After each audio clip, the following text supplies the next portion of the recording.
इससे पहले जैसे हम देखे हैं कि डीसी में केवल विरोध करने वाला प्रतिरोध रहता है, बट एसी परिपथ में प्रतिरोध, इंडक्टेंस और कैपेसिटेंस ये तीनों चीज रहते हैं।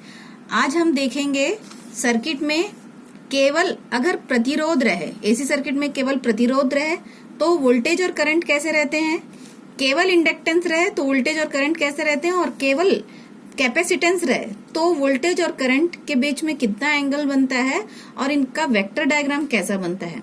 तो सबसे पहले हम देखेंगे कि एसी परिपथ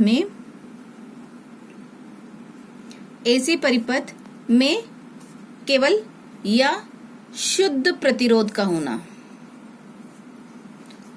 मतलब एसी सर्किट में सिर्फ रेजिस्टेंस रहेगा तो ये डीसी की तरह वर्क करेगा। देखिए डायग्राम बनाती हूं मैं। ये आपका रेजिस्टेंस हुआ, ये वोल्टेज दे रहे हैं हम, और करंट, ये वोल्टेज दिए, जो भी सप्लाई है वोल्टेज दें तो करंट फ्लो होगा, और जो आपका रेजिस्टिव लोड लगा है रेजिस्टेंस। तो ये एक सर्किट हुआ। ओके, तो इसमें क्या होगा, अगर इसका हम ग्राफ बना रहे हैं तो देखिए रेजिस्टेंस है तो वो करंट का भी विरोध करेगा और वोल्टेज का भी विरोध करेगा। रेजिस्टेंस है, शुद्ध प्रतिरोध है, तो ये करंट को रोकेगा और वोल्टेज का विरोध करेगा। तो अगर हम इसका वेव फॉर्म बनाते हैं, ये मान लीजिए ये वोल्टेज है आपका, देखिए ये वोल्टेज और ये करंट।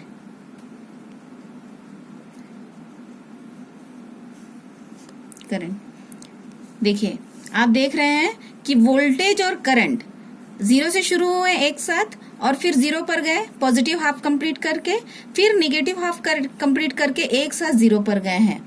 अर्थात ये किस पोजीशन पर है, इन फेज है। हम यहाँ पर कह सकते हैं कि वोल्टेज और करंट इन फेज है। इससे पहले आपने पढ़ा था कि इन फेज क्या होता है, आउट ऑफ फेज क्या होता है।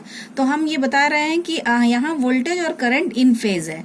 कब, जब शुद्ध प्रतिरोध सर्किट में है। ये चीज हमको डीसी में देखने को मिलती है, जहाँ सिर्फ शुद्ध प्रतिरोध रहता है वहां वोल्टेज और करंट इन फेज रहते हैं। और एसी में अगर शुद्ध प्रतिरोध रखें तो इस प्रकार का आपका वेव फॉर्म बनेगा। और इसका वेक्टर डायग्राम कैसा बनेगा, देखिए ये वोल्टेज है, मान लो ये वोल्टेज है, तो करंट भी इसी के साथ रहेगा। ये करंट हुआ तो ये दोनों यहाँ पर वोल्टेज और करंट इन फेज हुए, मतलब इन दोनों के बीच में एंगल, जो भी एंगल बनता है वो जीरो एंगल बनेगा। ओके, जीरो एंगल कैसे, जैसे यहाँ पर कोई एंगल नहीं है, यहाँ भी कोई डिफरेंस नहीं है, यहाँ डिफरेंस नहीं है, मतलब एंगल आपका जीरो बनेगा। तो अगर हम पावर निकालते हैं, P इक्वल टू होता है VI cos phi. AC circuit के लिए voltage into current into cos phi. cos phi क्या है आपका, पावर फैक्टर जोड़ते हैं, पावर फैक्टर। ओके, तो P equal to VI cos 0, और हम जान रहे हैं cos 0 का मान कितना होता है 1, तो P इक्वल टू VI। इसके बाद में अब देख लिए आप लोग, इसमें अगर शुद्ध प्रतिरोध है तो वोल्टेज और करंट इन फेज रहते हैं। अब इसके बाद में सेकेंड पोजीशन आती है इंडक्टेंस की। अगर परिपथ में, एसी परिपथ में शुद्ध इंडक्टेंस है, तो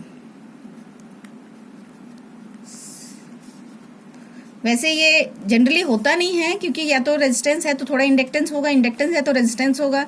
तो लेकिन हम एक स्थिति देखते हैं कि अगर शुद्ध इंडक्टेंस होगा तो क्या होगा। इंडक्टेंस मतलब आप जान रहे हो, कॉइल को कहते हैं इंडक्टेंस। ये आपका इसका सिंबल हो गया। ये हम सर्किट में इसको वोल्टेज दिए और ये करंट फ्लो हुआ, ये इंडक्टेंस L, ये वोल्टेज हो गया। ओके, अब इसमें क्या होगा, अगर हम वेव फॉर्म बनाते हैं तो देखिए इंडक्टेंस है, इंडक्टेंस हम लेंज लॉ से पढ़े हैं कि इंडक्टेंस क्या करता है, करंट का विरोध करता है, करंट को रोकता है। इसमें चेंजिंग फ्लक्स होता है, चेंजिंग फ्लक्स क्या करता है, ईएमएफ इंड्यूस करता है, और ईएमएफ क्या करता है, उसका विरोध करता है जिसके कारण वो उत्पन्न हुआ है लेंज के नियम के अनुसार। तो ये क्या करता है, करंट का विरोध करता है और वोल्टेज को आगे बढ़ाता है। मतलब इसमें करंट पीछे रहेगा और वोल्टेज आगे बढ़ेगा। मतलब जैसे इसमें क्या हुआ, ये आपका वोल्टेज है, ओके, ये वोल्टेज है आपका, और उसके बाद में करंट कुछ देर बाद शुरू होगा। देखिए यहां से शुरू हो रहा है, फिर 0 पर फिर कुछ देर बाद पहुंचेगा, फिर एक साइकिल कंप्लीट करने के लिए उसको और टाइम लगेगा, मतलब यहां तक पहुंचा। तो इस प्रकार इन दोनों के बीच में ये हो गया, उन दोनों के बीच में एंगल थीटा एंगल बना, ये लगभग 90 डिग्री आप मान सकते हैं। तो इसमें क्या हो रहा है, आपका करंट पीछे चल रहा है, करंट क्या हो रहा है, पीछे की ओर चल रहा है। वोल्टेज आगे की ओर रहेगा, करंट पीछे की ओर रहेगा। इसमें इसको आप कौन सी पोजीशन करते हैं, वोल्टेज इसमें लीड कर रहा है, वोल्टेज लीड कर रहा है, करंट क्या हो रहा है, लैगिंग कर रहा है। हम लैगिंग लीडिंग भी पढ़ चुके हैं, और दोनों आउट ऑफ फेज में हैं, आउट ऑफ फेज। शायद आपको याद होगा पिछले सेक्शन में आपने देखा होगा, आउट ऑफ फेज भी बताई थी मैं, इन फेज भी बताई थी। आउट ऑफ फेज मतलब दोनों अलग अलग साथ, एक साथ ऊपर जा रहे हैं और एक साथ नीचे की ओर जा रहे हैं। अगर हम इसका वेक्टर डायग्राम देखें, ये वेक्टर डायग्राम है ना,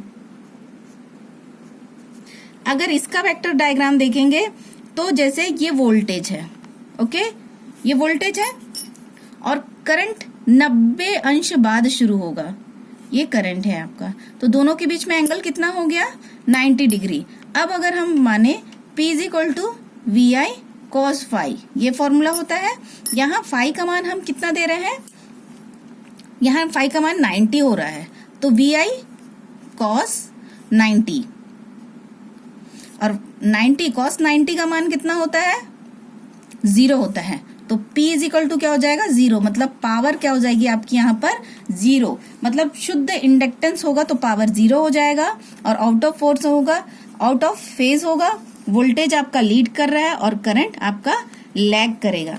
इसके बाद एसी सर्किट में हम देखते हैं शुद्ध कैपेसिटेंस।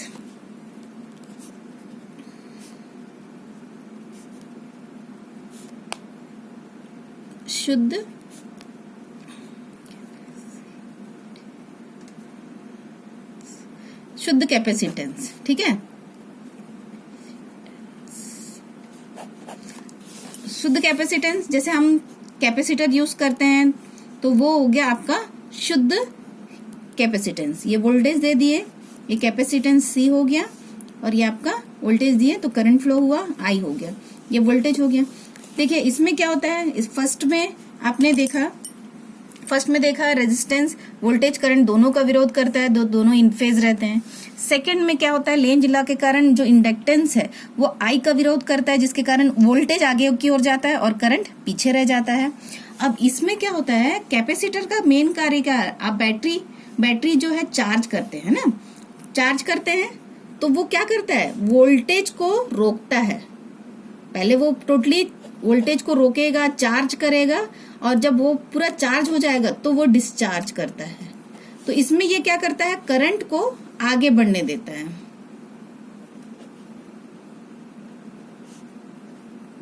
ठीक है, तो क्या हुआ, वो करंट को आगे बढ़ने दिया, तो मतलब इसमें करंट क्या करेगा, आपका लीड करेगा, और वोल्टेज क्या है, वोल्टेज को रोक रहा है बैटरी, तो ये क्या करेगा, लैगिंग पोजीशन पर रहेगा वोल्टेज आपका। तो इसमें कैसा बनेगा आपका, हम एक रेफरेंस अगर ये देख लेते हैं, वेव फॉर्म, ठीक, हम वोल्टेज को 0 से शुरू कर रहे हैं और ये 0 पर आ गया है, ये वोल्टेज है, वोल्टेज है। अब इसमें क्या होता है, करंट 90 डिग्री पहले से, ये करंट है आपका, ये करंट है, ये 90 डिग्री शुरू से हुई और पहले 0 पोजीशन पहुंच गई, फिर नेगेटिव हाफ करके फिर 0 पर पहले पहुंच गई। मतलब इसमें करंट क्या कर रही है, आपकी लीड कर रही है, और वोल्टेज क्या कर रहा है, आपका लैग कर रहा है। अब इसमें अगर हम वेक्टर डायग्राम देखते हैं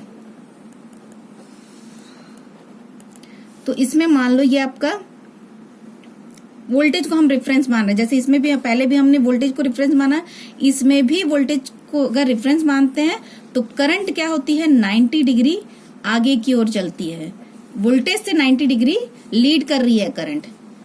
वोल्टेज 0 पर है मान लो, तो करंट क्या हो रही है, 90 डिग्री लीड कर रही है। तो इसमें अगर हम पावर निकालते हैं तो P = क्या होता है, VI cos phi। जैसे हम जान रहे हैं यहाँ cos 90 है, cos 90 का मान क्या होता है, 0 होता है, तो हम P = VI कॉस 90 करें या फिर वी आई कॉस 90 का वैल्यू कितना होगा 0 होगा, तो P इज इक्वल टू यहाँ पर 0, मतलब पावर इसमें भी 0 होता है। नेक्स्ट क्लास में अपन देखेंगे कि एक सर्किट में जब प्रतिरोध, इंडक्टेंस, कैपेसिटेंस तीनों हो या दो हो तो क्या पोजीशन बनती है, तो वो अगली क्लास में हम देखेंगे।